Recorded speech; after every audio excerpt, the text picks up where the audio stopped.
5 ज्ञान यज्ञ यानी भक्ति के लिए जो साधना की जाती है, अब उसमें ज्ञान यज्ञ का नंबर आ रहा है। सदग्रंथों का अध्ययन तथा तत्वदर्शी संत का सत्संग ज्ञान यज्ञ कहलाता है। ज्ञान यज्ञ क्या है? गुरु जी के सत्संगों को सुनना, ध्यान से सुनना, गुरु जी के द्वारा लिखी गई पुस्तकों को ध्यान से पढ़ना, वो ज्ञान यज्ञ में आ जाती है। और जब हम उनको ध्यान से सुनते हैं या ध्यान से पढ़ते हैं तो हमारा ध्यान यज्ञ भी साथ में हो जाता है। सदग्रंथों का अध्ययन तथा तत्वदर्शी संत का सत्संग ज्ञान यज्ञ कहलाता है। गीता अध्याय 4 श्लोक 33 में कहा है कि हे परंतम अर्जुन, द्रव्य में यज्ञ की अपेक्षा ज्ञान यज्ञ श्रेष्ठ है। ज्ञान के सारे कर्म अर्थात सर्व संपूर्ण कर्म ज्ञान में समाप्त हो जाते हैं। यानी परमेश्वर हमें समझा रहे हैं कि द्रव्य में यज्ञ की अपेक्षा ज्ञान यज्ञ सर्वश्रेष्ठ है। द्रव्य में यज्ञ क्या होता है?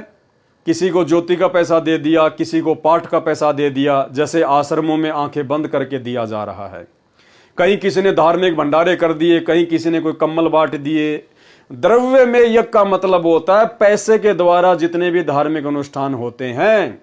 तो गुरुदेव भगवान कह रहे हैं कि द्रव्य में यज्ञ की अपेक्षा सबसे पहले ज्ञान को सुनो, सत्संग सुनो, ज्ञान को समझो, और पहले यह सुनिश्चित कर लो कि धन किसको देना चाहिए, दान किसको देना चाहिए, सुपात्र कौन है, कुपात्र कौन है, कौन सी जगह पर दान देने से पुण्य मिलेगा, कौन सी जगह पर दान करने से पाप मिलेगा। तो वर्तमान में सतलोक आश्रम मैनेजमेंट हरियाणा के पीछे जुड़ी हुई संगत को द्रव्य में दान करने से पहले सतगुरु रामपाल जी परमेश्वर जी के सत्संगों को अच्छे से समझ लेना चाहिए, क्योंकि आपके द्वारा दिया गया दान सरेआम राजनीति में लग रहा है, आरक्षणबाजी में लग रहा है, गुंडों की सीबीआई जांच में लग रहा है, आश्रम में फालतू में हॉस्पिटलों में आपका पैसा बर्बाद हो रहा है, धनाना गांव वालों के लिए 50-50 लाख रुपए के स्टेडियम बना दिए गए, उनमें आपका पैसा बर्बाद हो रहा है। सतलोक आश्रमों में फालतू में गाय भैंसे बनाई जा रही हैं, मिट्टी की, पत्थरों की, लहर तारा तालाब बनाए जा रहे हैं, फालतू में आप भाई बहनों का पैसा बर्बाद हो रहा है। झोपड़ियां बनाई जा रही हैं जिनमें कबीर जी की मूर्ति या फोटो रखी जाती है। भगत लोग वहां जा जाके सेल्फी लेते हैं, फोटोएं खींचते हैं। इन चीजों की कोई आवश्यकता नहीं है। ये फालतू में काल प्रेरणा से आप भाई बहनों का पैसा बर्बाद हो रहा है।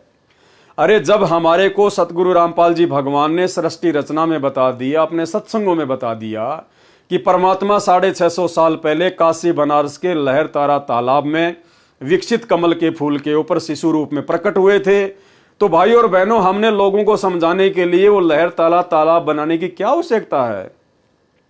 हमने वो कमल का फूल बनाने की क्या आवश्यकता है? कमल के फूल के ऊपर छोटा सा नंगा बालक लेटाने की क्या आवश्यकता है? कमल के फूल के लिए बड़ा सा तालाब बनाकर उसमें पानी भरने की क्या आवश्यकता है? क्यों हम भक्तों का पैसा बर्बाद कर रहे हैं? वो परमात्मा जब सतलोक से आता है, शिशु रूप में लीला करता है, तो वो कवारी गायों का दूध पीता है। अब उस बात को समझाने के लिए सतलोक आश्रमों में जगह जगह गायें और उनकी जो बच्चियां होती हैं उनकी बड़ी बड़ी मूर्ति लाके रख दी गई हैं। भाई और बहनों, क्यों वो लाखों रुपया भगत समाज का वो नकली मिट्टी की गाय भैंस खरीदने में लगा दिया गया? ना वो मिट्टी की गाय दूध देगी, ना वो आपको गोबर देगी। क्या काम की है? भगतों का लाखों रुपया बर्बाद करवा दिया गया। भगत वहां जाते हैं, सेल्फी लेते हैं, मनोरंजन का स्थल बना दिया इन आश्रमों को, सेल्फी सेंटर बना दिया इन आश्रमों को। अरे भगत आश्रम में जाता है भगवान की चर्चा के लिए, बैठकर साध संगति करने के लिए, मालिक की महिमा और उसका गुणगान करने के लिए, और वो सारा दिन गाय भैंस के चक्कर काटते रहते हैं, उनकी फोटोएं खींचने में लगे रहते हैं। एक भगत तो मैंने देखा वीडियो में, वो उस मिट्टी की गाय के नीचे मिट्टी विट्टी साफ कर रहा है, उसके जगह को साफ कर रहा है, झाड़ू लगा रहा है। अरे भाई, तू बिहार से चलकर धनाना आश्रम में वो मिट्टी की बनी हुई गाय की सेवा करने के लिए आया है क्या, या परमात्मा की महिमा को चर्चा करने के लिए आया है?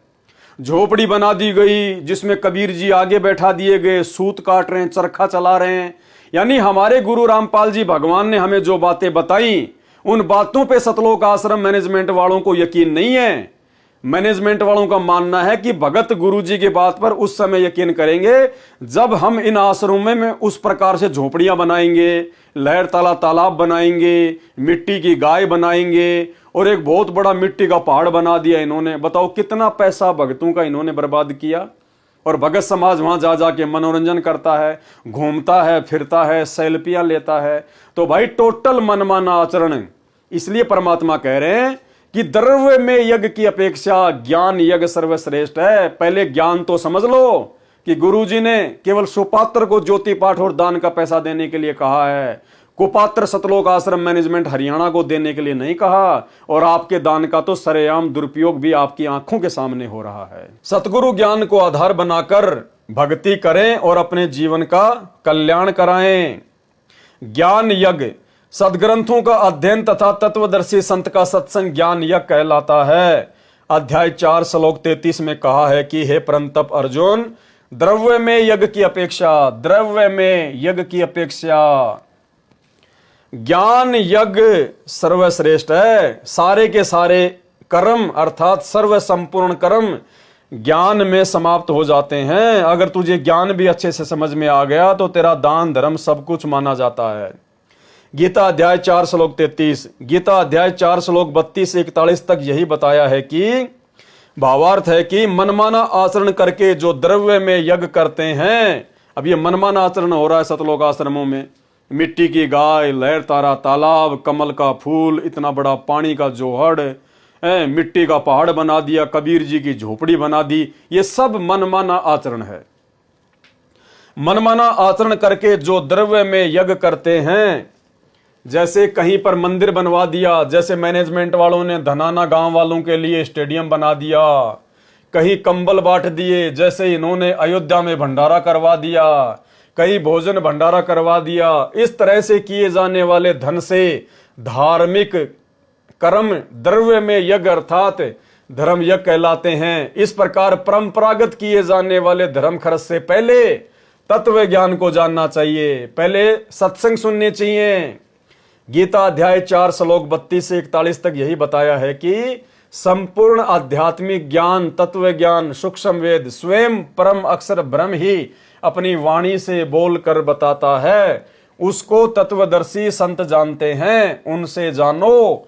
आप लोगों ने तो उस तत्वदर्शी संत से उपदेश लेकर भी अपने धन का दुरुपयोग ही करवाया है।